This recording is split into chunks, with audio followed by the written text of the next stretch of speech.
Assalamualaikum warahmatullahi wabarakatuh. Pemirsa, bagaimana kabar Anda semuanya? Semoga Anda semuanya dalam keadaan yang selalu sehat walafiat ya. Jumpa lagi dengan saya Asti Hanifa pada kesempatan hari ini yang akan mengetengahkan satu program acara persembahan dari Update News TV Kritis Bersinergi Membangun Negeri bersama dengan dialog Apa Kabar. Dan di edisi hari ini kita akan mengetengahkan narasumber yang luar biasa yang sudah hadir di studio.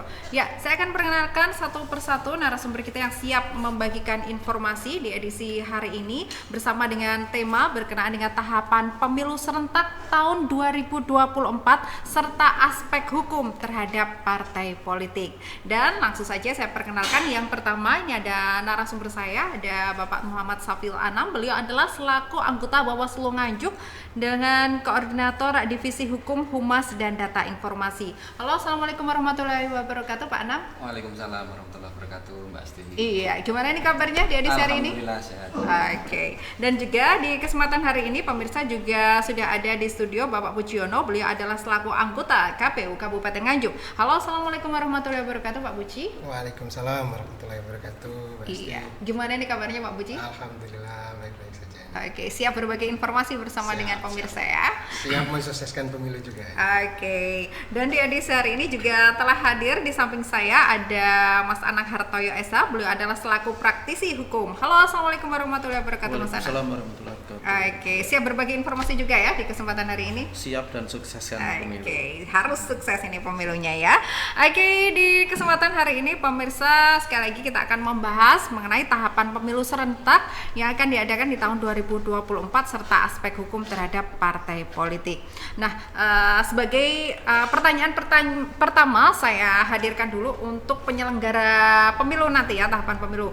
Nah, ini ke Pak Puji dulu. Pak Puji, sejauh mana ini persiapan dari KPU Kabupaten Nganjuk dalam hal tahapan yang akan dilaksanakan pada tanggal 14 Februari, hari Valentine apa ya? Iya. Oke, nanti seperti apa ini Pak persiapan yang sudah dilakukan? Iya, luar biasa ini ya. Jadi kita mulai dari belakang karena target kita itu adalah target bangsa Indonesia ya, bahwa pemilu ini harus tetap berjalan secara reguler 5 tahun sekali dan sudah kita tetapkan bersama-sama kemarin tanggal 14 Februari tahun 2024. Nah, KPU sudah menyiapkan semuanya itu, terutama sesuai dengan undang-undang dan konstitusi kita, bahwa setelah ditetapkan tanggal pemungutan suara itu 14 Februari tahun 2024, maka ditarik mundur 20 bulan sebagai tahapan awal pemilu di Indonesia ini, yakni 14 Juni kemarin. Itu dimulainya tahapan selama 20 bulan. Okay. Lalu kalau tadi dikaitkan dengan tema kita hari ini terkait partai politik, nah jadwal pendaftaran partai politik itu di undang-undang disebutkan bahwa pendaftaran partai politik itu dimulai paling lambat 18 bulan sebelum hari pemungutan suara. Jadi karena pemilu itu kan sebenarnya dua aspek yang dilayani ya. Yang pertama adalah peserta kontestan pemilunya, yang kedua adalah pemilihnya. Ya. Nah, di awal ini kita siapkan untuk pesertanya. Peserta pemilu kita itu yang pertama adalah partai politik. Nah, partai politik didaftar 18 bulan sebelum hari pemungutan suara dan ditetapkan nanti siapa saja partai politik yang lolos untuk mengikuti pemilu tahun 2024 itu, yakni 14 Desember. Tahun ini, ya, 2022 ya. Jadi tepat 14 bulan sebelum hari pemungutan suara. Jadi masyarakat Indonesia, masyarakat Nganjuk khususnya akan mengetahui nanti partai mana saja yang ikut pemilu di 2024 itu pada tanggal 14 Desember yang akan datang tahun 2022 ini. Oke. Berkaitan juga dengan partai politik ini Pak Puji, hal-hal apa saja sih Pak yang sejauh ini yang seharusnya dipersiapkan oleh kontestan ini sendiri gitu? Ya, tentunya sesuai dengan ketentuan bahwa nanti ini memang leading sektornya adalah di KPRI ya. terkait dengan pendaftaran partai politik ini. Jadi yang mendaftarkan adalah ketua dan sekretaris atau sekjen ya, ketua umum atau sekjen di tingkat pusat itu mendaftarkan ke KPRI, tentunya dengan kelengkapan dokumen-dokumen seperti yang terdaftar di Kemenkumham, badan hukum dan seterusnya itu, sampai keanggotaan. Nah, itu diserahkan semua ke KPRI. Lalu oleh KPRI nanti diverifikasi secara administrasi. Nah, yang terkait dengan keanggotaan di tingkat kabupaten kota, maka nanti akan diserahkan ke KPU kabupaten kota untuk diverifikasi secara administrasi maupun nanti secara faktual. Nah, namun demikian tahapannya nanti setelah semua itu terdaftar di KPRI. Nah, kita di KPU Kabupaten Nganjuk itu sifatnya menunggu perintah dari KPRI. Jadi nanti dari KPU RI akan merilis kontestan siapa saja dari partai politik yang akan berlaga di pemilu tahun 2024 mendatang di bulan Desember nanti ya Pak ya? Iya. Oke, kurang lebih seperti itu. Kemudian dari daerah sendiri persiapannya kalau sejauh ini seperti apa ini Pak? Ya, sesuai dengan tugas kami di KPU Kabupaten Nganjuk itu, ini kan sudah tahapan jadwal kan sudah ada ya. Yang sifatnya umum, ini kita jabarkan nanti untuk kita terapkan tahapan di kabupaten.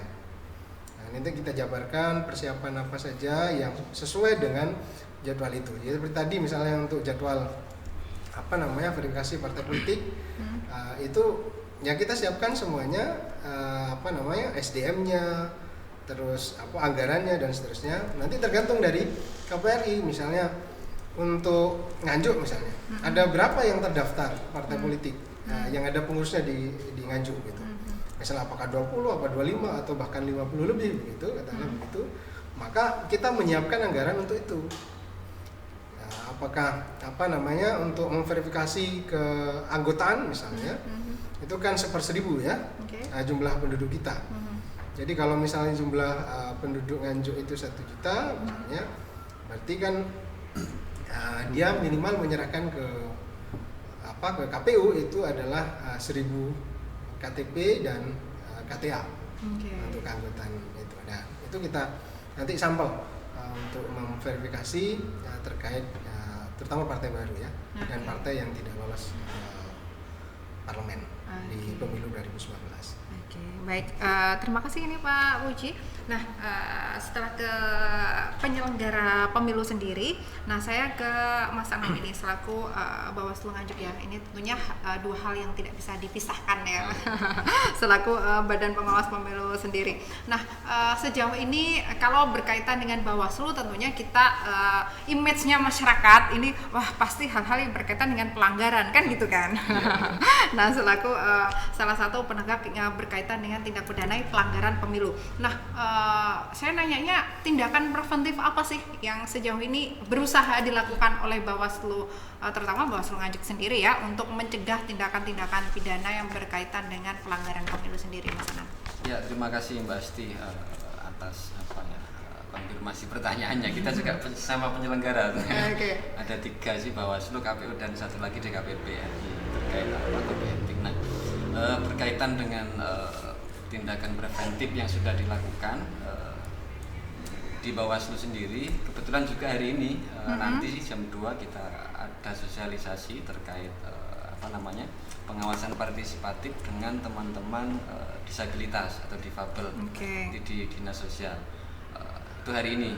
Nah, tentu di tugas daripada Bawaslu sebagai penegak keadilan pemilu tentunya atau pengawas pemilu, banyak hal yang kita lakukan terkait dengan tindakan pencegahan, khususnya terkait minimal gini, masyarakat atau orang awam, tentunya kalau hari ini orang-orang muda gitu ya, kita lebih pada hari ini juga sebenarnya kita melakukan yang namanya koordinasi pencegahan via media sosial. Karena apa? Karena era hari ini tentu media sosial itu menjadi salah satu faktor utama penentu daripada perjalanan demokrasi kita. Banyak hal yang menjadi masalah juga berkaitan dengan media sosial. Nah, kita memberikan edukasi lewat media sosial, lewat website dan seterusnya. Di samping itu kita juga menggalakkan yang namanya pengawasan partisipatif dengan menggandeng seluruh mitra kerja, baik itu pemerintah daerah, kemudian ini juga nanti kita akan melakukan pelantikan dengan teman-teman pramuka.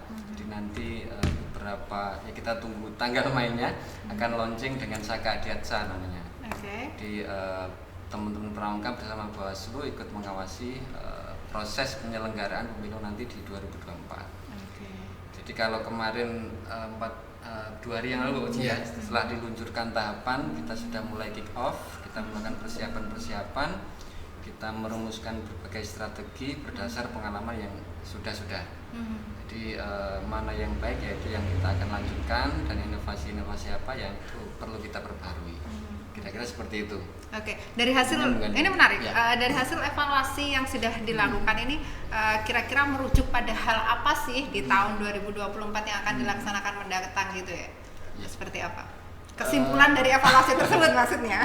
Jadi gini, terkait dengan hal itu, jadi di awal tadi kan sudah disinggung terkait pelanggaran. Tentu jika kita bicara pemilu, paling tidak ada yang namanya 2 kelompok besar. Dan namanya pelanggaran pemilu, dan yang kedua adalah perselisihan atau sengketa pemilu. Nah, 2 hal itu yang menjadi fokus kita melakukan yang namanya penindakan, baik itu pelanggaran maupun proses fasilitasi ketika ada perselisihan pemilu, baik itu peserta pemilu dengan penyelenggara atau antar peserta.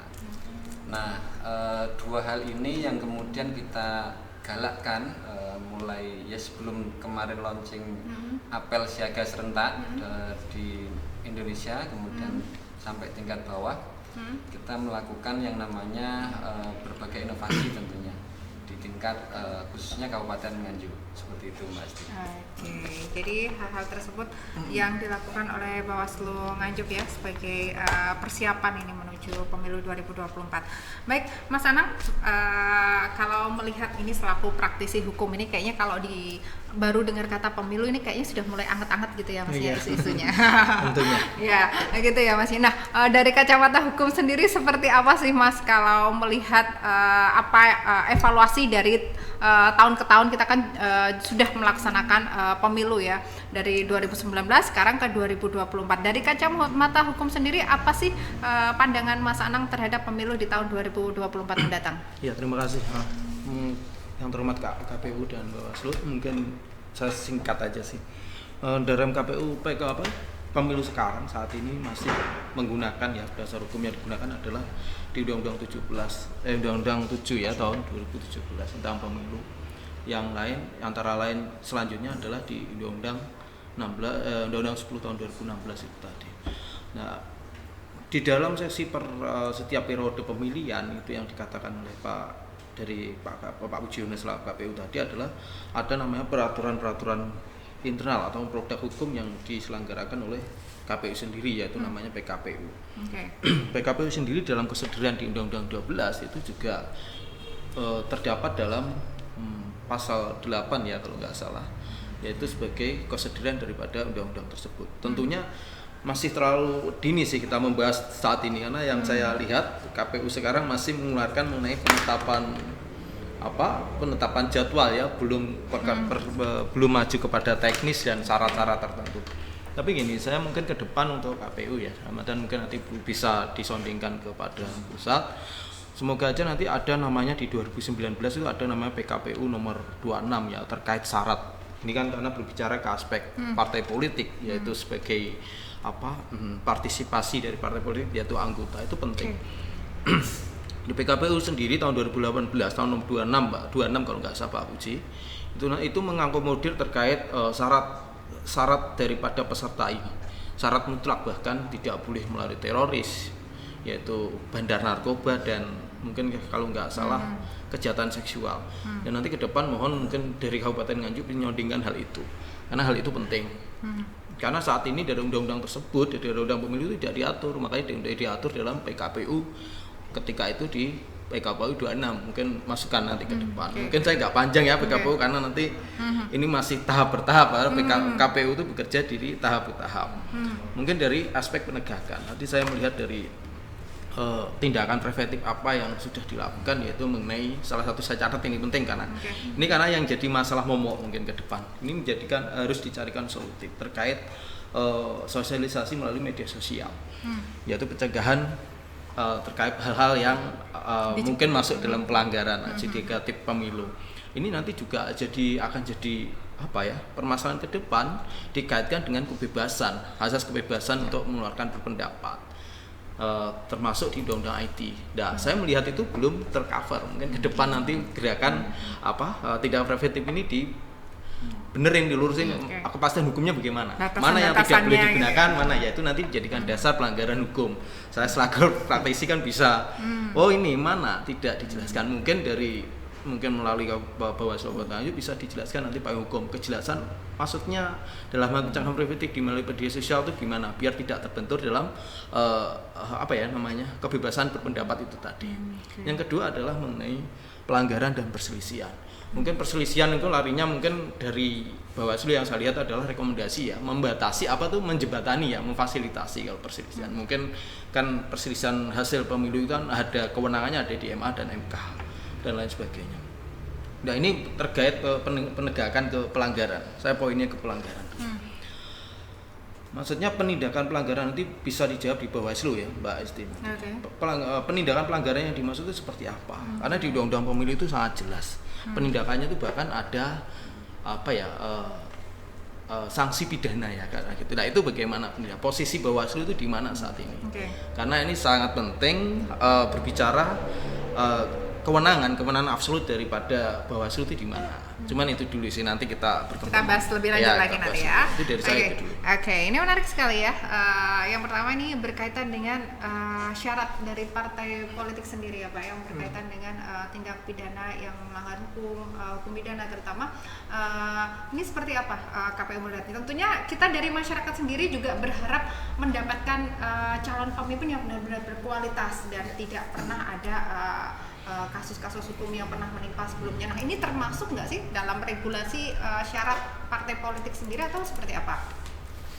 Ya, terkait itu pandangannya memang pandangan luas ya. Terkait bagaimana menyediakan calon pemimpin kita itu dengan dibatasi. Tapi sesuai dengan pengalaman di 2019 ketika PKPU itu mengatur lebih detail terkait syarat calon dan dianggap melampaui ketentuan yang ada dalam undang-undang, akhirnya PKPU kita terkait pencalonan itu kan di MA. Akhirnya dibatalkan terkait berapa syarat calon itu yang dianggap melanggar hak asasi manusia dan lain-lain. Nah, intinya ada dua hal dalam hal ini. KPU menyiapkan calon-calon yang akan dipilih oleh masyarakat tetap harus berlandaskan kepada ketentuan karena ini berkaitan dengan kepastian hukum. Nah, supaya nanti pemilu kita juga lancar sesuai dengan waktu, jauh dari konflik dan lain-lain. Nah, terkait dengan substansi tadi, maka KPU menyerahkan kembali kepada pemilih. Jadi pemilih harus sekarang disadarkan, diberi pemahaman, diberi pengetahuan bahwa dalam pemilu itu juga bukan hanya sekedar mencoblos, tetapi juga harus diimbangi dengan referensi yang kuat, track record dari calon pemimpin itu seperti apa. Termasuk katakanlah tadi misalnya, wah ini sudah mantan narapidana teroris begitu ya, termasuk pernah melakukan kejahatan seksual dan lain-lain gitu. Pernah melakukan kejahatan terhadap anak dan lain-lain, maka itu nanti akan dibuka jika ada rekaman-rekaman seperti itu, track record yang begitu itu harus disadarkan, harus diberitahukan kepada masyarakat, sehingga benar-benar masyarakat itu ketika memilih, inilah yang memang dipilih sesuai dengan keyakinannya, katakanlah begitu. Dan tentunya tadi bahwa pemilu ini sebagai ajang demokrasi, sebagai tempat waktu untuk menentukan, memberikan reward kepada calon pemimpin yang sudah dipilih sebelumnya atau sebagai sanksi. Nah, jadi kalau misalnya ini tidak layak atau tidak pantas menjadi pemimpin katakanlah itu, maka mestinya kan tidak dipilih oleh pemilih ya, oleh masyarakat di tanggal 14 Februari itu. Tapi jika dikatakan pantas layak, maka akan dipilih di tanggal 14 Februari 2024 itu. Jadi itu. Jadi kaitannya kalau boleh saya bilang bahwasanya masyarakat ini harus lebih kepo, ditugasi untuk lebih kepo. Betul. Gitu ya Pak ya, untuk mengetahui latar belakang, track record dari masing-masing calon pemimpin yang akan dipilih. Nah, kalau berkaitan dengan hal tersebut, gimana nih Pak dari KPU sendiri bisa mensosialisasikan lebih masif lagi hal-hal yang berkenaan dengan informasi yang bisa didapatkan oleh masyarakat gitu Pak? Ya, nanti kita akan siapkan portal khusus terkait dengan data calon itu yang sudah ditetapkan tentunya ya. Cuman ini kan masih jauh prosesnya, makanya ini sekarang begini. Di logika undang-undang pemilu kita itu, mengapa persiapan pemilu itu dimulai 20 bulan sebelum hari pemungutan suara? Tentunya supaya masyarakat itu diberitahu seluas-luasnya berkaitan dua hal tadi.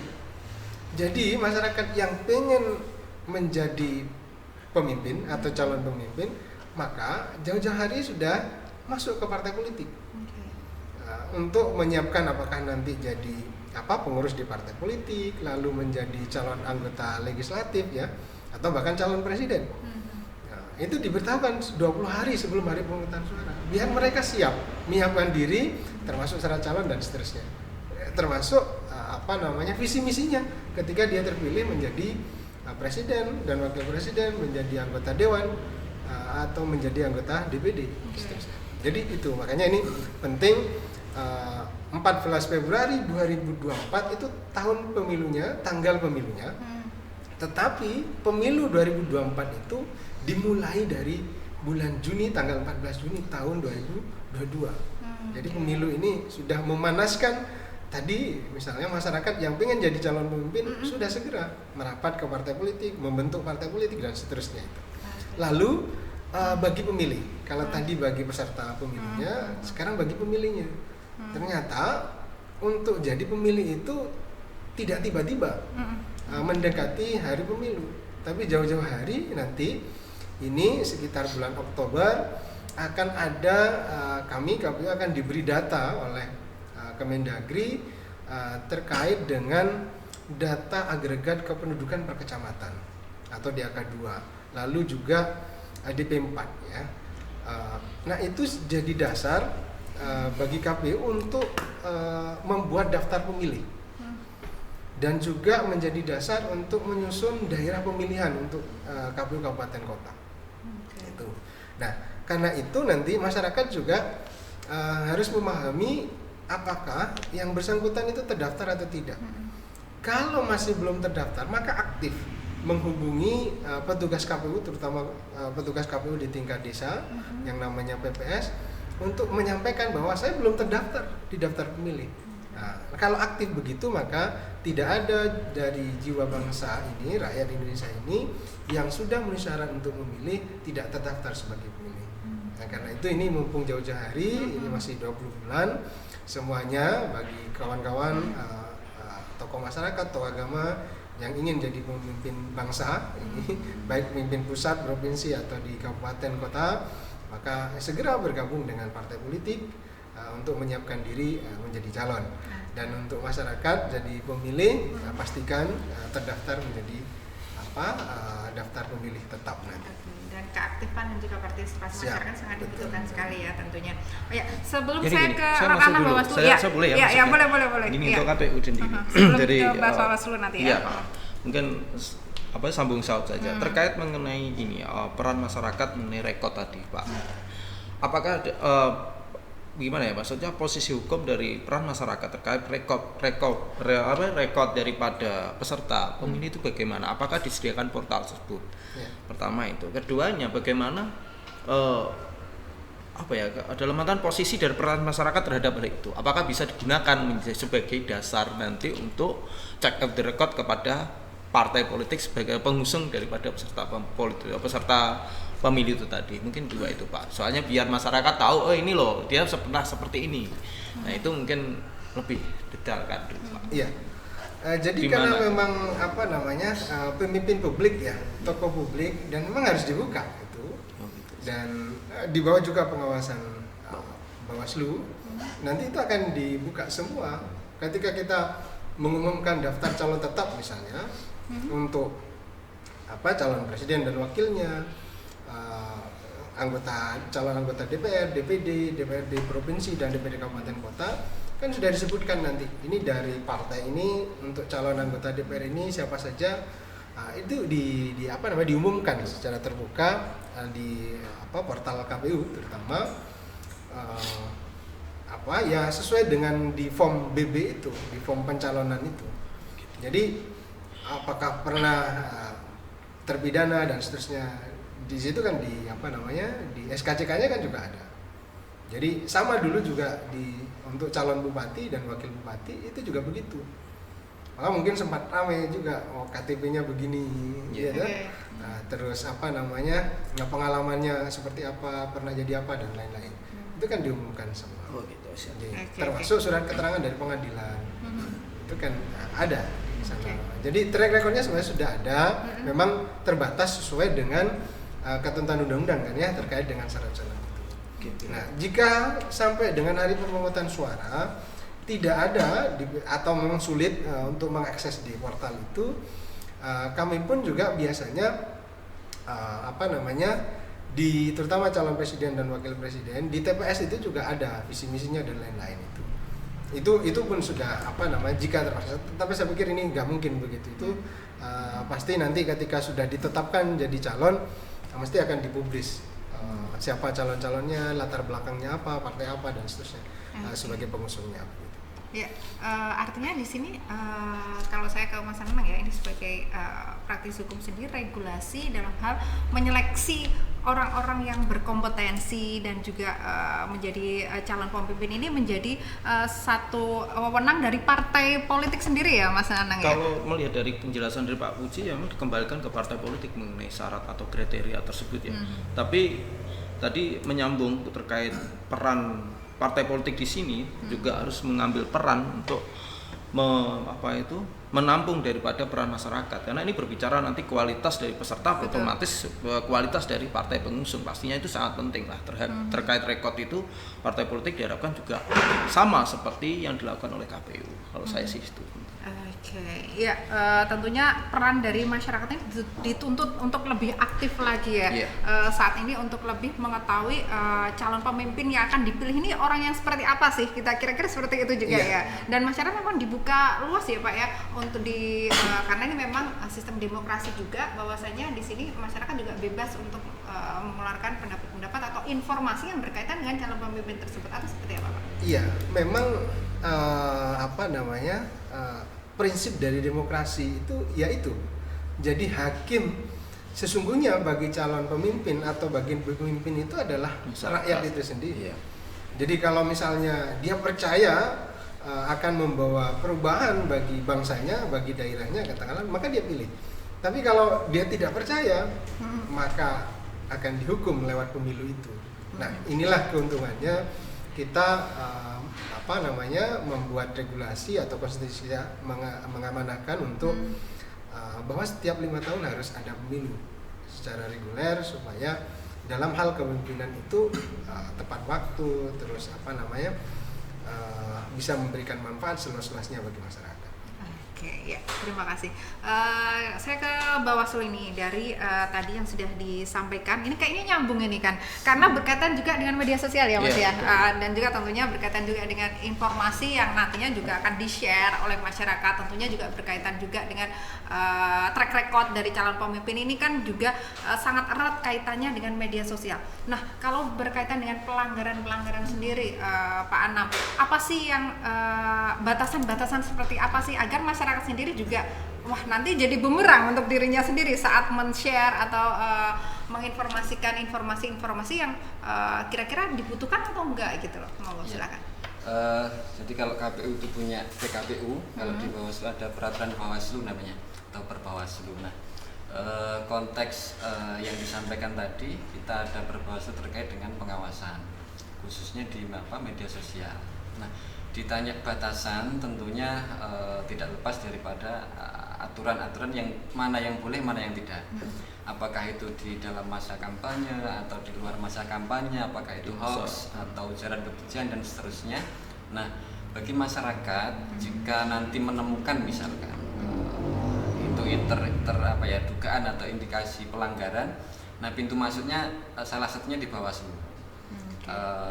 Bisa melakukan yang namanya laporan ke Bawaslu jika menemukan misalkan oh ini di dalam masa kampanye ternyata ada hoax antara peserta dengan ini dan seterusnya misalkan, atau ujaran kebencian dan seterusnya. Nah, bisa dilaporkan di Bawaslu. Kita punya hotline, WA center, punya media sosial dan sebagainya. Nah, nanti bisa mengisi di situ.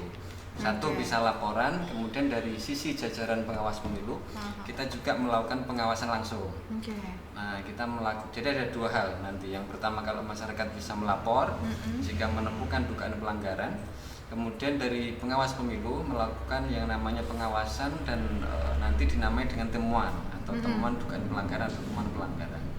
Nah, tadi menyambung dengan dari Mas Anang ya terkait dengan pelanggaran. Jadi ada beberapa pelanggaran yang perlu diketahui oleh masyarakat atau kita nyebutnya sahabat Bawaslu yang ikut mengawasi. Ya, ada pelanggaran yang sifatnya administratif, kemudian ada pelanggaran pidana, kemudian ini konteks pemilu, ada yang namanya juga pelanggaran kode etik dan pelanggaran hukum lainnya. Nah, di Bawaslu menangani 3 hal tadi, ada administratif, kemudian pelanggaran yang sifatnya pidana atau pelanggaran hukum lainnya.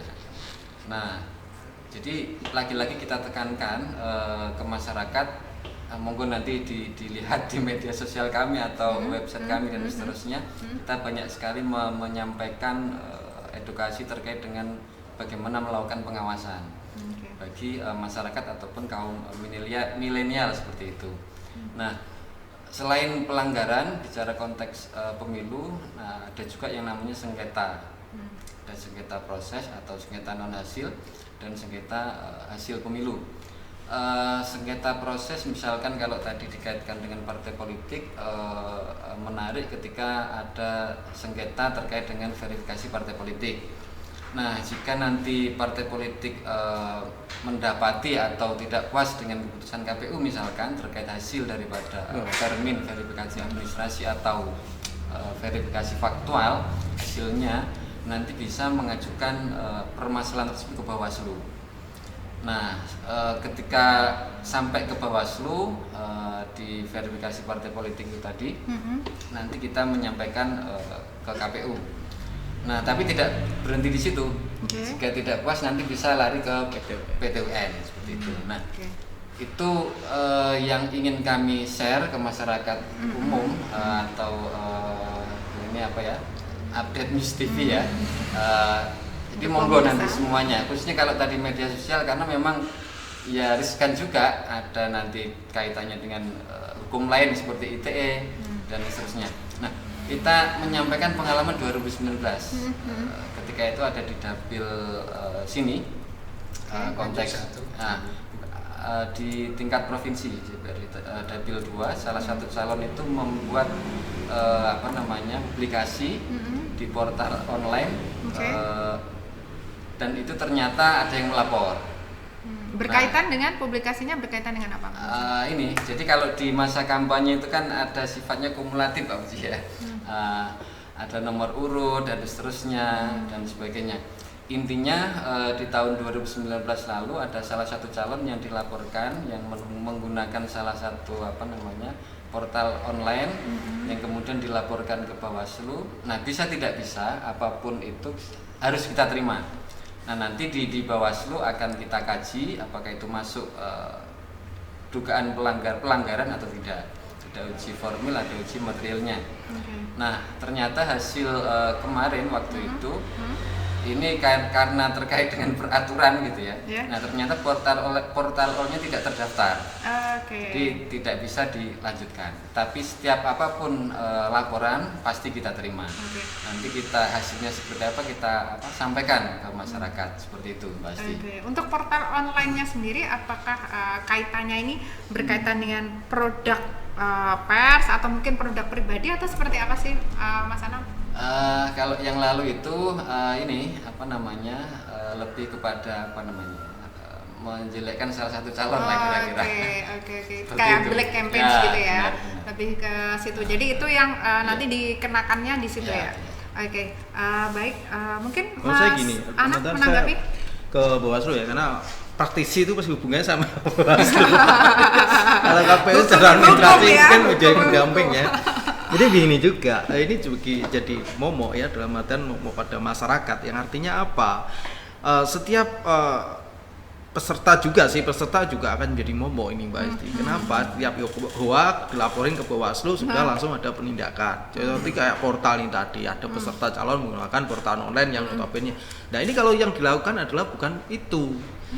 Nah itu juga harus diantisipasi. Makanya saya tanya tadi, bagaimana sih batasan atau payung hukum yang jelas? Karena itu pasti akan terjadi. Apalagi sekarang sistematis perhelatan politik di Indonesia atau di Nganjuk sudah seperti di Nganjuk pun sudah masuk ini Pak Bawaslu. Itu nanti bagaimana penindakannya? Karena kita sebagai praktisi hukum pasti harus mengurai unsur. Dalam hal ini IT, misalkan yang digunakan IT itu setiap orang, bukan setiap badan. Siapa yang lapor? Apakah badan sebagai badan Bawaslu memiliki legal standing hal itu? Gitu. Pertama itu.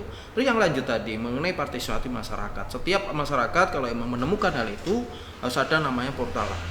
Yang saat ini, yang mungkin saya juga ya praktisi ini mengenai tindak lanjut terkait hal itu. Gitu. Karena saat ini yang saya amati ini Pak KPU Ketua itu berbicara mengenai tindak lanjut karena tidak diurai bagaimana karena saya lihat di 2019 itu ada di Nganjuk itu ada berapa di Nganjuk di Indonesia itu ada yang sampai 20.000 laporan tapi berapa persen aja interaksi dalam artian penyelesaian finishing dalam artian pelanggaran itu maksud saya gitu loh, batas-batasan yang dimaksud gimana misalnya ada orang yang awam karena dia pada peserta fokus pada peserta pemilu inilah tiba-tiba dia sinis itu apakah itu bisa ditindak, siapa yang nindak gitu loh. Gitu. Itu penting. Jadi begini, yang perlu dipahami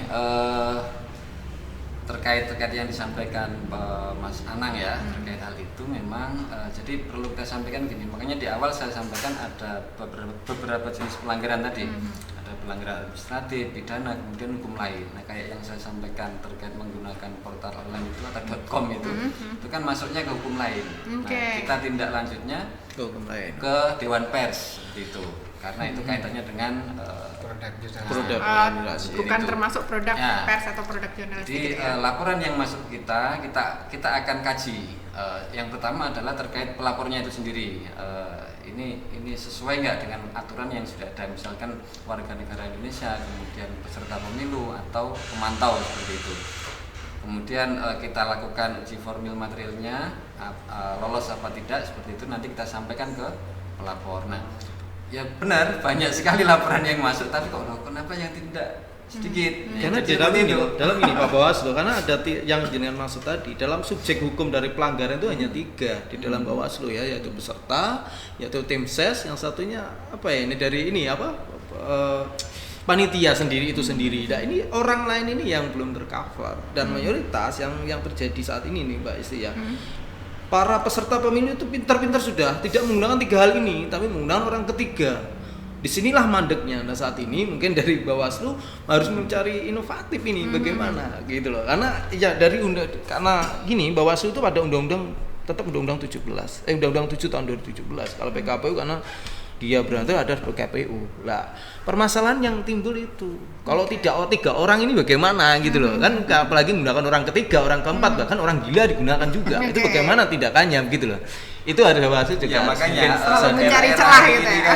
Apapun dilakukan. Iya, selalu mencari celah. Mencapai tujuan. Makanya kenapa di awal kita sampaikan kita gencar sekali melakukan upaya preventif pencegahan ke setiap kalangan, entah itu di kalangan pondok pesantren, kemudian pemerintah desa. Kita juga MOU dengan kita baru 13 desa sudah MOU ke kita terkait dengan kampung atau desa anti politik uang.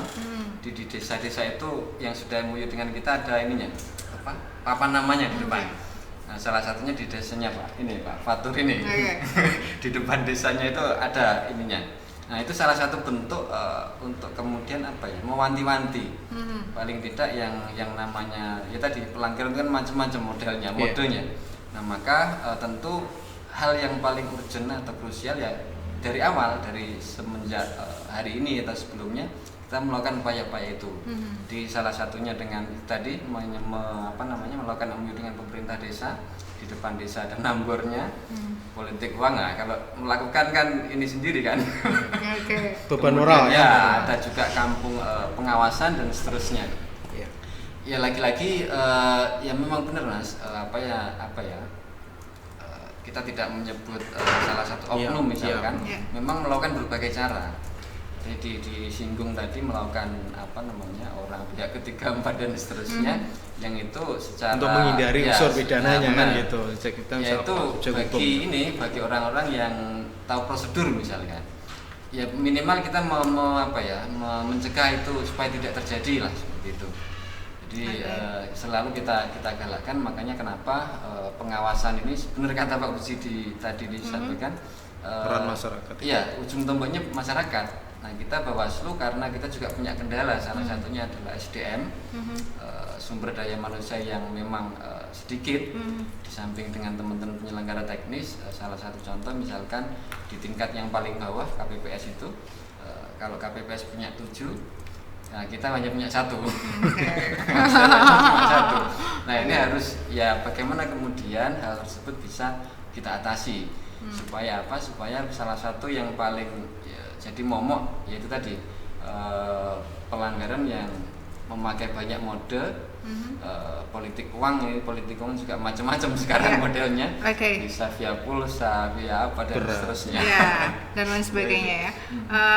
Saya paham arahnya Mas Anang ini berharap agar penindakan pelanggaran pemilu ini bisa benar-benar menimbulkan efek yang benar-benar jera gitu ya Mas ya, agar tidak terjadi lagi di kemudian dari tahun ke tahun, dari setiap pemilu selalu saja money politik ini menjadi isu yang sangat sentral sekali gitu loh. Nah, kalau saya tarik langsung ke substansinya, yakni berkaitan dengan money politik sendiri ya, di mana ranahnya di sini adalah bukan hanya pelaku saja, tetapi juga masyarakat sendiri juga pastinya dilibatkan dalam pelanggaran tersebut. Nah, ini kalau berbicara pencegahan sendiri seperti apa sih, Mas Anam? Ya, jadi yang perlu dipahami karena kita nanti 2024 itu ada 2 event besar. Pemilu di bulan Februari, hari kasih sayang 14 Februari, kemudian di amanah undang-undang pilkada atau pemilihan juga sudah dicantumkan di November 2024. Nah, yang perlu dipahami bersama bahwa di 2 undang-undang ini juga ada perbedaan nomenklatur. Nah, salah satunya misalkan terkait dengan politik uang.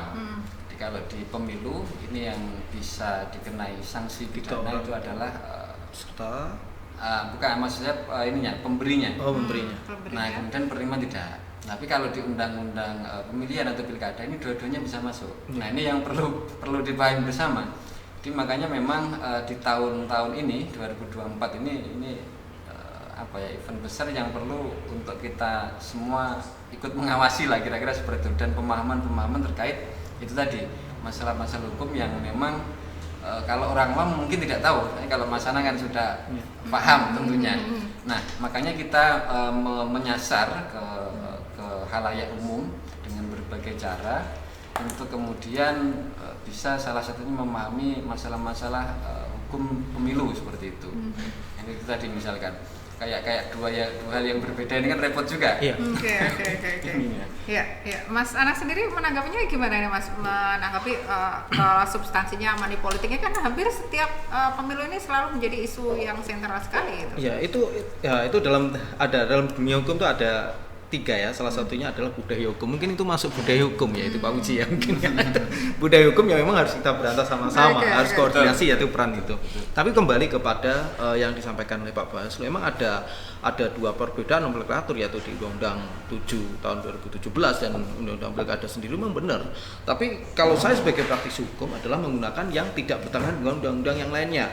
Kalau itu memang berbicara money politik, bisa dihubungkan dengan suap menyuap, ya apa itu lakukan aja dua-duanya bisa itu. Saya sih lebih condong untuk efek jera kan dua-duanya. Tapi yang jadi masalah ini dari kami juga melihatnya terkait mengenai komitmen atau konsisten terkait dan koordinasi dengan Bawaslu dan APH itu sendiri.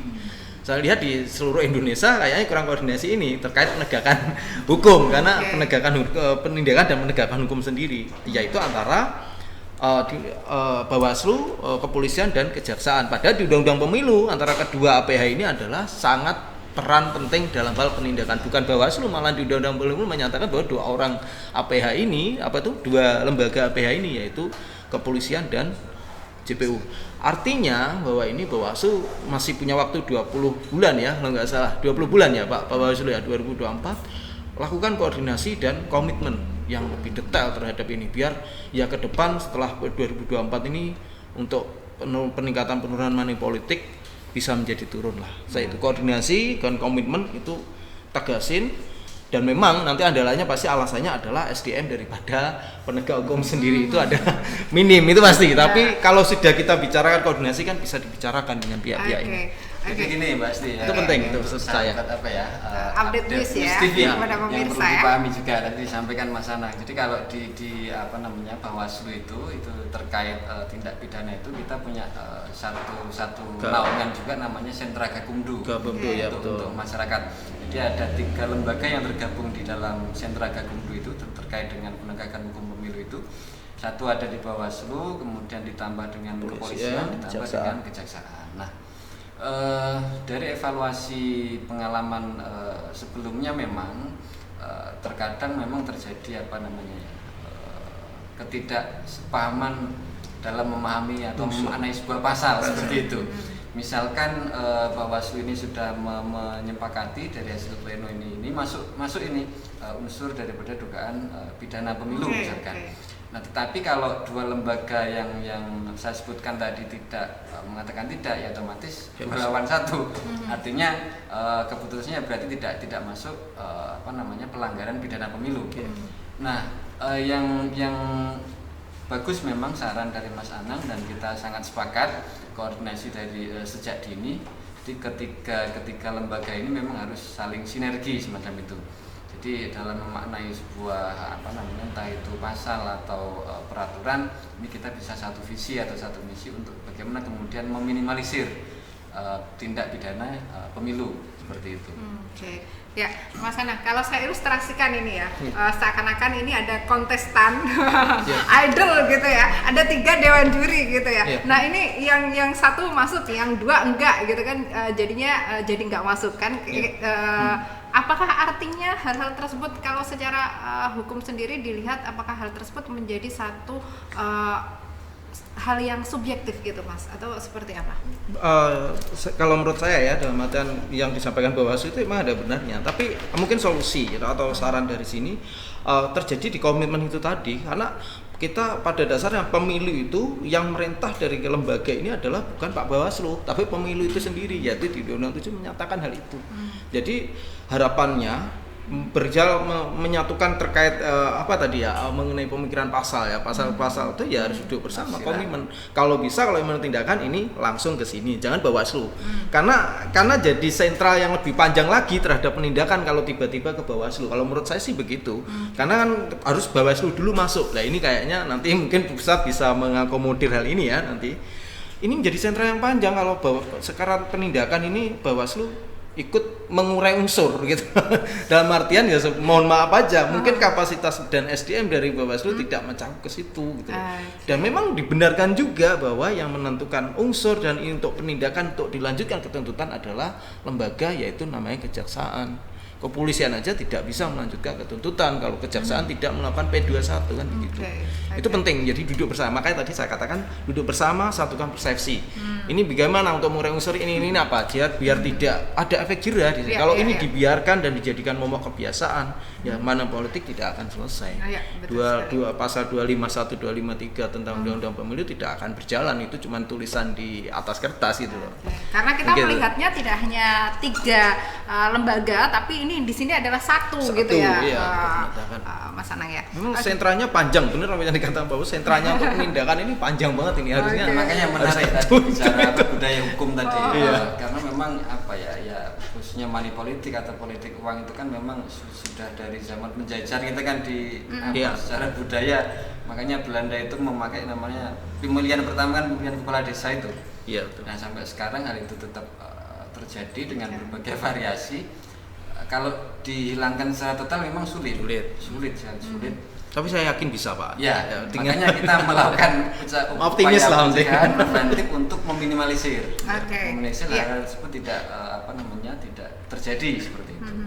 Kalau berkaitan dengan tindakan preventif untuk meminimalisir dan lain sebagainya, ini kalau saya kaitkan dengan tema ya, berarti terhadap partai politik ini, Mas Anang ini. Nah, peran sentral partai ini menjadikan partai politik ini satu sebagai kendaraan utama ya dalam meraih jabatan politik tentunya. Nah, juga di situ diatur secara jelas untuk mendukung fungsi-fungsinya dan lain sebagainya.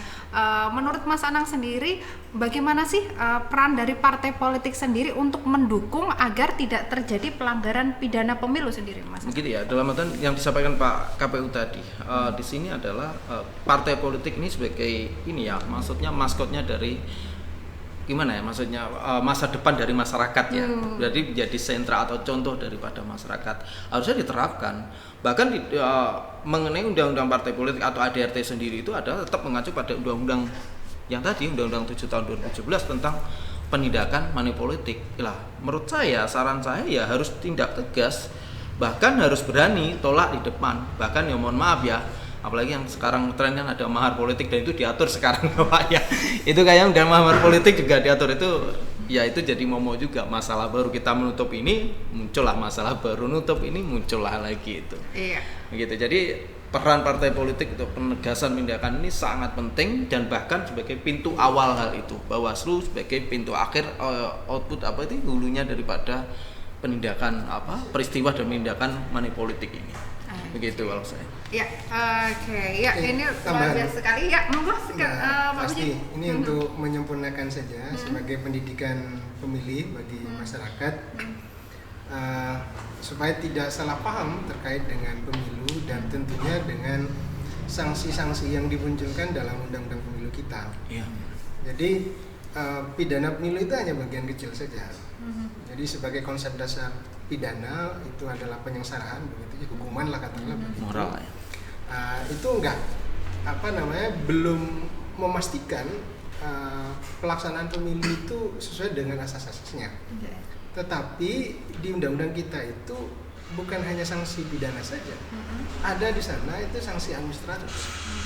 Dan hukuman terberat dari sanksi administratif itu adalah pembatalan, diskualifikasi. Jadi calon presiden, calon DPR, DPD, DPD provinsi, DPD kabupaten kota, jika terbukti melaksanakan politik uang itu di pasal 286 itu dinyatakan di sana pembatalan untuk penetapan sebagai pemenang pemilu terpilih begitu, termasuk pembatalan sebagai calon terpilih jika terbukti melaksanakan tadi politik uang itu. Jadi sekali lagi memang masyarakat harus dijelaskan ya bahwa bukan hanya sekedar sanksi pidana tetapi juga sanksi administrasi terkait dengan pelanggaran-pelanggaran tadi. Ya luar biasa sekali ya untuk tema kita hari ini berkaitan dengan tahapan pemilu serentak tahun 2024 serta aspek hukum terhadap partai politik. Tentunya kita semuanya yang duduk di sini berharap agar pemilu yang akan dilaksanakan di tahun 2024 ini bisa berjalan dengan sukses ya. Amin. Pak ya. Kemudian apa ini Pak Buji, pesan terhadap pemirsa kita dari apa yang sudah kita hadirkan di edisi hari ini? Semoga karena ini masih tahapan awal pemilu kita, saya ulangi lagi di awal tadi, bagi masyarakat yang pengen menjadi peserta pemilu, monggo disiapkan Insya Allah nanti masih ada 2 bulan lagi untuk pendaftaran partai politik. Berikutnya juga masih tahun depan untuk pendaftaran calon anggota DPR, DPRD provinsi dan DPRD kabupaten kota serta calon presiden, serta untuk calon perseorangan yakni calon DPD. Lalu setelah itu nanti ada masa kampanye sekitar 75 hari sampai mendekati hari pemungutan suara, 3 hari sebelum hari pemungutan suara. Maka masyarakat diharapkan tadi jika ingin berpartisipasi sebagai kontestan maka segera melakukan persiapan, baik itu menjadi partai politik, pengurus partai politik atau anggota partai politik atau persiapan menjadi calon. Kalau untuk menjadi peserta perseorangan maka persiapkan dukungannya untuk diserahkan ke KPU. Dan untuk pemilih ya, untuk masyarakat pastikan bahwa namanya tercantum di daftar pemilih tetap. Supaya nanti pada tanggal 14 Februari 2024 benar-benar bisa melaksanakan hak konstitusinya untuk menentukan nasib bangsa ke depan. Demikian. Ya, dari Mas Anam sendiri? Setidaknya ada 3 fokus untuk beberapa bulan ke depan kira-kira Mbak Astia untuk dari Bawaslu sendiri. Yang pertama tentu kita mengawasi yang namanya rekan kerja atau pengawas penyelenggara teknis ini KPU dan jajarannya terkait dengan pemutakhiran data pemilih. Itu pertama. Jadi kita beberapa hari ini juga melakukan ke desa-desa terkait uji petik tentang daftar pemilih berkelanjutan. Salah satu yang kita dorong adalah untuk mengurusi hal-hal terkait menjadi pemilih atau tidak, atau sudah meninggal misalnya. Kita update data itu pertama terkait pemutakhiran data pemilih. Kemudian yang kedua fokus kita adalah melakukan pengawasan terkait ya tadi sesuai tema hari ini, verifikasi atau pendaftaran partai politik, baik itu Vermin atau Verfak. Dan yang ketiga kita juga mengajak Pak Puji kita juga ingin mengajak ke masyarakat khususnya jika memenuhi persyaratan nanti untuk ikut serta di kami menjadi penyelenggara pemilu di tingkat kecamatan. Jadi paling tidak 3 hal itu yang ingin kita sampaikan di acara kita kali ini. Monggo yang memang mempunyai kualifikasi bisa ikut menjadi pengawas pemilu di tingkat kecamatan untuk beberapa bulan ke depan kira-kira. Untuk semuanya kira-kira sahabat Bawaslu ya, mari kita sama-sama ikut mengawasi proses penyelenggaraan pemilu ini. Pertama tujuannya bisa berjalan lancar dan tentunya demokrasi ini tetap bisa berjalan dengan baik sesuai yang sudah digariskan undang-undang. Kira-kira seperti itu. Ya, terakhir Mas Ana, kesimpulan dari tema kita hari ini mungkin bisa disampaikan kepada pemirsa. Saya ada 4 kesimpulan ini dari masing-masing lembaga dan peserta, bahkan dari masyarakat juga ya. Ini pertama untuk dari KPU, harapannya tetap menindak tegas rekomendasi daripada putusan-putusan dari Bawaslu, karena kita tahu di 2019 itu banyak Pak pengabaian itu, apakah tidak dibolehkan itu dibenarkan. Harapannya KPU tegas dalam hal ini sebagai patuh terhadap putusan dari Bawaslu itu. Yang kedua adalah kepada Bawaslu adalah ya tadi tetap kembali komitmen ke saran tadi, yaitu melakukan sosialisasi preventif dan penindakan dengan cara lakukan koordinasi dan komitmen dalam hal penindakan, walaupun karena hasil dari penindakan itu bisa menjadikan dasar KPU sebagai sanksi administrasi. Kalau tadi Pak KPU menjelaskan sanksi administrasi, kesimpulannya kalau tidak ada dasar dari hal Bawaslu tidak akan melakukannya itu. Ketiga kepada partai politik ya sebagai dalam artian pelengkap daripada pemilu ini, sebagai pendukung juga siapkan dalam artian peserta yang memang memiliki konsisten dan komitmen untuk membangun bangsa ini, yaitu dengan cara-cara yang saya sampaikan tadi, yaitu pertegas dengan hal ini, tolak money politik. Yang ketiga adalah, yang keempat adalah masyarakat. Ya, gunakan, manfaatkan, dengarkan, lakukan yang disampaikan oleh KPU dan Bawaslu. Dan saya yakin daripada lembaga dan badan ini akan menampung itu semua dan bahkan akan menindaklanjuti. Dari saya itu. Ya. Terima kasih sekali ini atas kehadiran dan juga informasi yang luar biasa yang sudah disampaikan oleh Pak Puji, Pak Anam juga terima kasih ya TV News ya. Iya. Sudah berbagi informasi bersama dengan pemirsa, dan juga semoga saja pemirsa di kesempatan hari ini apa yang kita hadirkan semoga bisa menambah inspirasi, informasi dan juga semangat Anda untuk melaksanakan berbagai aktivitas. Saya Asti bersama dengan program kita hari ini, yakni dialog bersama dengan Update News TV, yakni berkaitan dengan tahapan pemilu serentak tahun 2024 serta aspek hukum terhadap partai politik harus berakhir. Saya bersama dengan kerabat kerja yang bertugas pamit, mohon undur diri dulu. Wassalamualaikum warahmatullahi wabarakatuh. Sampai jumpa. Waalaikumsalam warahmatullahi wabarakatuh. Terima kasih.